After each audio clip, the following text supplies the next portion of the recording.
বাংলাদেশে দুই প্রকার যোদ্ধা আছে, এক হচ্ছে ফাইটার যোদ্ধা আর এক হচ্ছে রেমিটেন্স যোদ্ধা। আমরা এখানে যারা আছি সবাই রেমিটেন্স যোদ্ধা। আমরা শুধু একটা কথাই বলতে চাই, 1971 সালে যখন আমাদের দেশে যুদ্ধ হয়, যত মুক্তিযোদ্ধা ছিল সবাই যুদ্ধ করেছে দেশ এবং পরিবারকে রক্ষা করার জন্য। আর আমরা প্রবাসীরা, আমরা সকল প্রবাসীরা দেশ এবং পরিবারকে রক্ষা করার জন্য দিনের পর দিন, বছরের পর বছর প্রবাসের মাটিতে মৃত্যুর সাথে পাঞ্জা লড়ে যুদ্ধ করে যাচ্ছি এবং বাংলাদেশে আমাদের পরিশ্রমের টাকা রেমিটেন্স আমরা বাংলাদেশে পাঠাচ্ছি। আর আমাদের এই প্রবাসীর কোনো মূল্যায়ন কেউ করে না, আমাদের কোনো দাম নাই, আমরা শহীদের খাতায় উঠতে পারি না। হাজারো মায়ের বুক খালি হচ্ছে এই প্রবাসের মাটি থেকে। আমরা বাংলাদেশের সরকারের প্রতি তীব্র নিন্দা জানাচ্ছি। বাংলাদেশের মুক্তিযোদ্ধাদের যদি 30% কোটা থাকে, তাহলে আমাদের প্রবাসীর পক্ষ থেকেও 30% কোটা চাই।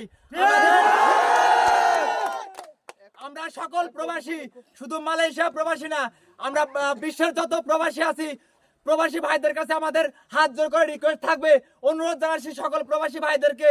আমরা এতদিন কামাই করছি, বাংলাদেশে যদি আমরা টাকা না পাঠাই আমাদের পরিবার চলবে। আমরা 6 মাস, 2 মাস, 5 মাস বাংলাদেশে কোনো রেমিটেন্স পাঠাবো না। আমরা দেখি বাংলাদেশ সরকার আমাদের দাবি যদি না মানে, আমাদের স্টুডেন্টদের দাবি যদি না মানে, তাহলে আমরা বাংলাদেশ ব্যাংকে করে টাকা আর পাঠাবো না। আমাদের দাবি সকল প্রবাসী একজোট,